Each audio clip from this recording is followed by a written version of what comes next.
नमस्कार मित्रांनो, मी सचिन शिंदे आपल्या समोर ध्यास वर्धीचा अकॅडमी युट्यूब चॅनल पाहतो. मित्रांनो, महत्वाच्या घडामोडी. मित्रांनो, आज तारीख आहे 8 मे आणि 8 मे चे महत्वाचे आपण 20 प्रश्न पाहत आहोत. मित्रांनो, कोणतीही स्पर्धा परीक्षा असू दे, चालू घडामोडी हा विषय खूप महत्वाचा असतो. आणि मित्र हो, आपण व्हिडिओ पाहताना सुरुवातीपासून शेवटपर्यंत पहा, जेणेकरून आपल्याला प्रत्येक प्रश्न समजू शकतो. ओके. कालचा प्रश्न होता, महाराष्ट्र ऑलिम्पिक असोसिएशनच्या अध्यक्षपदी कोणाची बिनविरोध निवड झाली आहे? तर मित्र हो, त्याचं उत्तर होतं मुरलीधर मोहोळ. हे त्याचं उत्तर होतं. आजचा पहिला प्रश्न मित्र हो, मे 2026 मध्ये आरबीआयच्या नव्या डेप्युटी गव्हर्नरपदी कोणाची नियुक्ती करण्यात आलेली आहे? असा आपल्याला पहिला प्रश्न. तर उत्तर आहे रोहित जैन. त्याचं उत्तर आहे. बघा, आरबीआयचे डेप्युटी करून 4 गव्हर्नर असतात, हे आपल्याला माहित असावं. आणि त्यातले एक व्यक्ती निवड झाली सध्या, रोहित जैनची. ठीक आहे, इन डिटेल पाहूया. RBI deputy governor Rohit Jain. Rohit Jain 3 मे 2026 3 वर्षाच्या कालावधीसाठी आरबीआयच्या डेप्युटी गव्हर्नरपदी नियुक्ती करण्यात आली. यापूर्वी ते आरबीआय मध्ये कार्यकारी संचालक म्हणून कार्यरत होते. त्यांनी माजी डेप्युटी गव्हर्नर रवी शंकर यांची जागा घेतली. आरबीआय बद्दल माहिती. आरबीआय स्थापना सगळ्यांना माहितीच आहे. 1 एप्रिल 1935. मुख्यालय मुंबई. लक्षात ठेवायची गोष्ट आहे. म्हणजे गव्हर्नर त्याचे संजय मल्होत्रा. आरबीआय मध्ये एकूण 4 डेप्युटी गव्हर्नर असतात. सध्याचे डेप्युटी गव्हर्नर एस.सी. मुर्मू आहेत. स्वामीनाथन जे आहेत. डॉक्टर पूनम गुप्ता आणि नवीन कोण? रोहित जैन. एकूण 4 डेप्युटी गव्हर्नर असतात, लक्षात असू दे. पुढे दुसरा प्रश्न मित्र हो, आपण पाहतोय पद्मा दोरी उपक्रम कोणत्या दोन पारंपरिक वस्त्रकलांच्या संगमाशी संबंधित आहे? असा आपल्याला प्रश्न विचारला मित्रांनो. तर पाहायला गेलं तर एरी रेशम, काय एरी रेशीम आणि दुसरं चंदेरी विणकाम, या दोन पारंपरिक वस्त्रकलांच्या संगमाशी संबंधित आहे पद्मा दोरी. पाहूया पद्मा दोरी उपक्रम महत्वाची माहिती.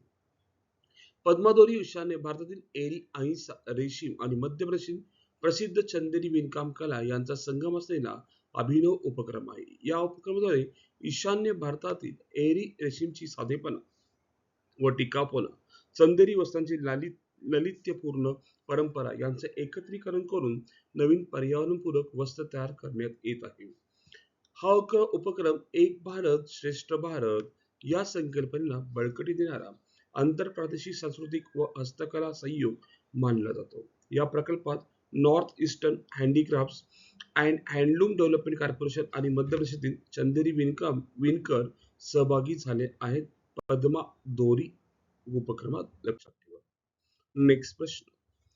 टपाल विभागाने प्रसिद्ध व्यंगचित्रकार मारियो मिरांडा यांच्या 100व्या जन्मशताब्दीनिमित्त 2 मे 2026 रोजी एक विशेष तिकीट जारी केले आहे. त्यांना कोणता सर्वोच्च सन्मान आतापर्यंत मिळालेला आहे? पाहायला गेलं तर तिन्ही पुरस्कार त्यांना मिळालेत, लक्षात ठेवा.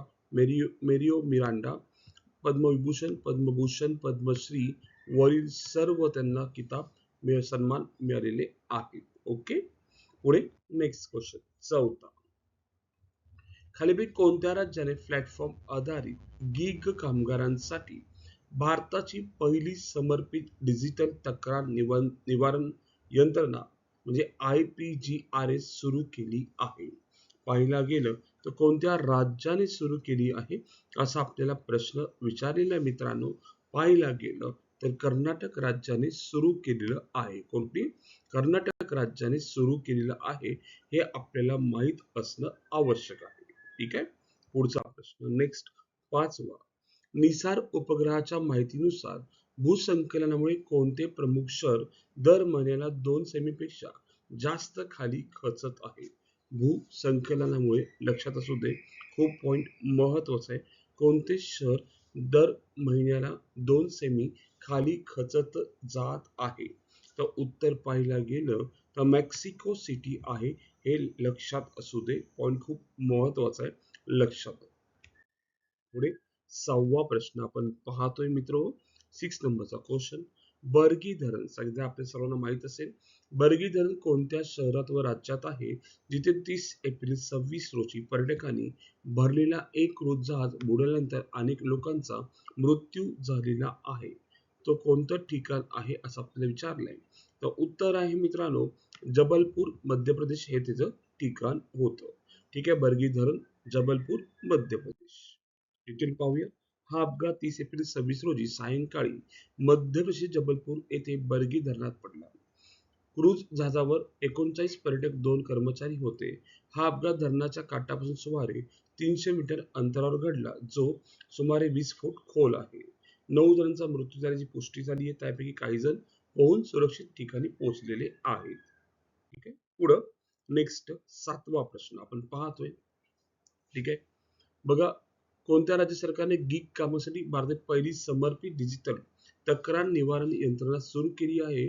तर उत्तर आहे कर्नाटक राज्याने ती सुरू केलेली आहे. प्रश्न काय, उत्तर काय?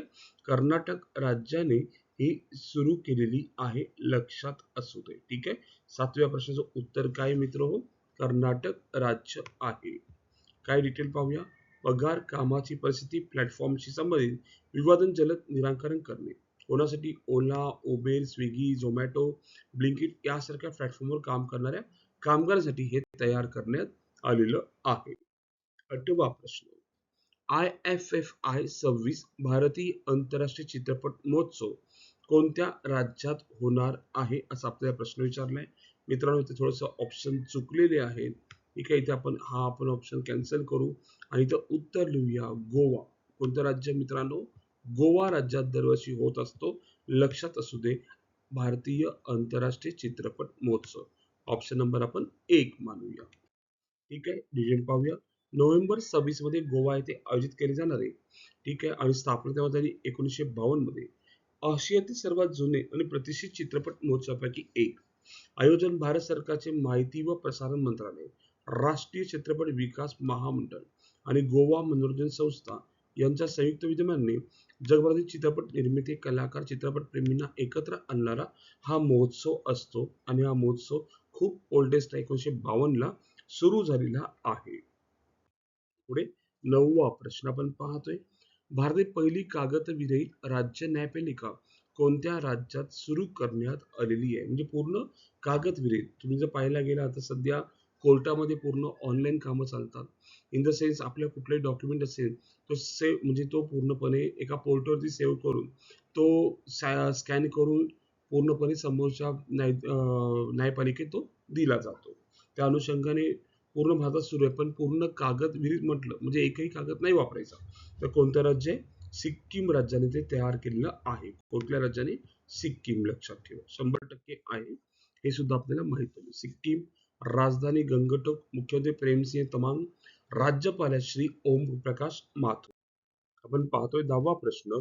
जागतिक रेड क्रॉस दिन केव्हा साजरा केला जातो? याचं उत्तर आहे 8 मे रोजी साजरा केला जातो. 11वा प्रश्न. जगातील पहिले मानवविरहित स्टेल्थ लढाऊ विमान बायराक्तर किझाले लांबा कोणत्या देशाने विकसित केलेले आहे? तर उत्तर आहे तुर्कस्तानने ते विकसित केलेले आहे. 12वा प्रश्न. श्रीलंका ते भारत हे सागरी अंतर पोहून पार करणारा 7 वर्षाचा जलतरणपटू कोण आहे? तर उत्तर आहे ईशांक सिंग. 13वा प्रश्न. पद्मादोरी उपक्रम कोणत्या 2 प्रदेशांच्या वस्त्र परंपरांमधील संयोग आहे? आपण जर पाहायला गेलं ईशान्य भारत आणि मध्य प्रदेश. 14वा. संपूर्ण पेपरलेस न्यायव्यवस्था लागू करणारे भारतातील पहिले राज्य सिक्कीम आहे. 15वा प्रश्न. आंतरराष्ट्रीय अग्निशामक दिन दरवर्षी केव्हा कधी साजरा केला जातो असा आपल्याला प्रश्न विचारलाय. तर उत्तर आहे 4 मे रोजी साजरा केला जातो. 16वा. भारतातील पहिले अवकाश शहर कोणत्या राज्यात उभारले जात आहे? अवकाश शहर विचारले, उत्तर आहे आंध्र प्रदेश राज्यात साकारले जात आहे. 17वा. INS महेंद्रगिरी कोणत्या क्षेपणास्त्र प्रणालीने सुसज्ज आहे असं आपल्याला विचारलंय. तर उत्तर आहे बराक 8 LR-SAM. 18वा. भारताची पहिली समर्पित व्यावसायिक सी प्लेन एअरलाईन कोणती असं आपल्याला विचारलंय. सी प्लेन, लक्षात ठेवा. तर उत्तर आहे स्काय हॉप एव्हिएशन, लक्षात. नेक्स्ट आपण पाहतो 19वा प्रश्न. फेमिना मिस इंडिया 26 ची उपविजेता राजनंदिनी पवार कोणत्या जिल्ह्यातील आहे? तर उत्तर आहे मित्र छत्रपती संभाजीनगरच्या आहे. 20वा फेमिना मिस इंडिया 26चा किताब कोणी जिंकला आहे? ठीक आहे, तर उत्तर पाहायला गेलं साध्वी सैल यांनी जिंकलेला आहे. ठीक आहे. आणि सर्वांसाठी आजचा प्रश्न, INS महेंद्रगिरी ही प्रोजेक्ट 17A मालिकेतील कितवे जहाज आहे? 7वे, 6वे, 5वे, 4थे? आपल्याला कमेंट मध्ये उत्तर सांगायचं आहे. उत्तर काय असू शकतं? ठीक आहे मित्र हो, आज आपण इथेच थांबू. उद्या याच टाइम रोजी याच वेळी भेटू मित्रांनो. धन्यवाद. थँक्यू.